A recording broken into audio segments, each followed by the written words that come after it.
Welcome to Matters Financial and Geopolitical from a Frontier. Thank you as always for stopping by. I'm always grateful.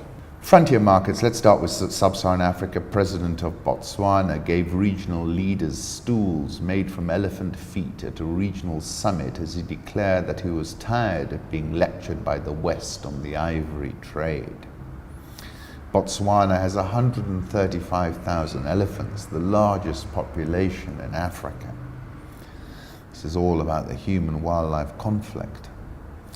Africa's current population is 1,314,952,231 according to the UN as of May 8, 2019. Africa's population is 16.64% of the total world population and density is 45 per square kilometre, median age 19.4. And I've written about the African youth demographic. In November 2014, I was talking about how many characterize it as a demographic dividend, but for beautiful Blaise Compaoré, it turned out to be a demographic terminator. And for Bashir and Bouteflika, the youthquake was a terminator. For Safaricom, it is, of course, a rising tide. The rain season is almost over and we did not receive good rainfall. This means that we are facing the natural disaster of drought and many will be affected by the situation. This is the president of Namibia. As I've said before, a sub-Saharan African economist has also got to be an accomplished meteorologist because rains have an outsized effect, or lack of them, on GDP. Zambia's 2019 maize production to fall by 16%, says the Lusaka Times, at a time when the coffers are empty and the administration seems to have no idea what to do next. Tanzania drops Kenya's Indo-Power Solutions in the cashew nut deal. These cashew nuts, I would be very surprised if they haven't gone all bad. Barrick Gold could force a resolution to Acacia Mining's troubles, says the CEO. May have to force an end to stalled talks with Tanzania over the fate of its subsidiary Acacia Mining PLC, but not yet. Acacia has been at odds with Tanzania's government since July 2017, when the state handed the London-listed gold producer a $190 billion tax bill, saying it falsely declared bullion exports. That $190 billion is simply not credible. And that's part of the problem. President Ramaphosa says his elections resemble the 1994 vote. Don't we all hope so? I certainly hope it'll be 1994 all over again. We can all remember the moment when Mandela came out of prison, blinking in the sunlight. The President quoted the South African icon Hugh Masekela, "I want to be there when the people start to turn it around."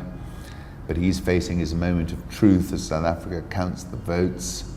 It's a sure thing, a sixth outright national election win for the ANC. The question will be the margin of victory. So let's keep an eye on that. 51 range to over 60. Over 60 would be super bullish. South African all shares up 10.06% this year. Dollar versus Rand 14.354. Keep an eye on that. Egyptian pound 17.16. EGX 30 is up 7.6% year to date. It's given up some ground. It was up 14% a little bit a few weeks ago. Nigerian all share down 7.84%. Ghana Stock Exchange down 8.29%. Angolan president sacks the chair of the state energy firm Sonangol. One of the worst fuel shortages to hit the Africa country, which is Africa's second largest crude producer, would you believe it? IMF has warned Uganda on its debt metrics, saying they are weakening. Uganda's debt levels remain at low risk of debt distress. Directors caution that debt metrics had weakened. Some investment projects may not generate the envisaged return, and interest payments are rising. Kenya will be the next African country to do a Eurobond. This is from Paul Wallace. It's appointed JP Morgan and Stanchart to organize a London and US roadshow starting today, looking to issue 12 and 31-year dollar tranches. Kenya is to upgrade the old rail track to deliver the Uganda link after the application was turned down for a brand new line, so they're rehabilitating it.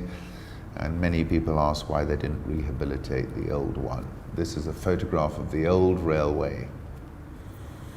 In the long run, we see a drastic drop in the Kenya shilling, which will be the spark that will implode the economic system. This was the Amana Capital CIO, Reginald Kadzutsu, whom I interviewed also for Metropole yesterday. He called it Alice in Wonderland economics. I've written my theory about the shilling, have a look at that. He's talking about the trade deficit growing 26% from 2013 to 2018, and it won't change direction in the near future. Every 100 shilling of tax collected, 25 went to paying interest on debt. And as of June 2018, for every 100 shillings in revenue, 34 was used to service total debt obligations. Our report argues that the country's debt, which stands at 5.2 trillion as of December 2018, has changed from being a productive debt to unproductive, as it is not adding to the productive capacity of the economy. Equity Bank reported net profit up 5% to 6.2 billion shillings, but I'm very bullish about them actually. They're my tier 1 top pick. Nairobi All Shares up 11.35%, NSE 20 is down 1.69%. Thank you for stopping by.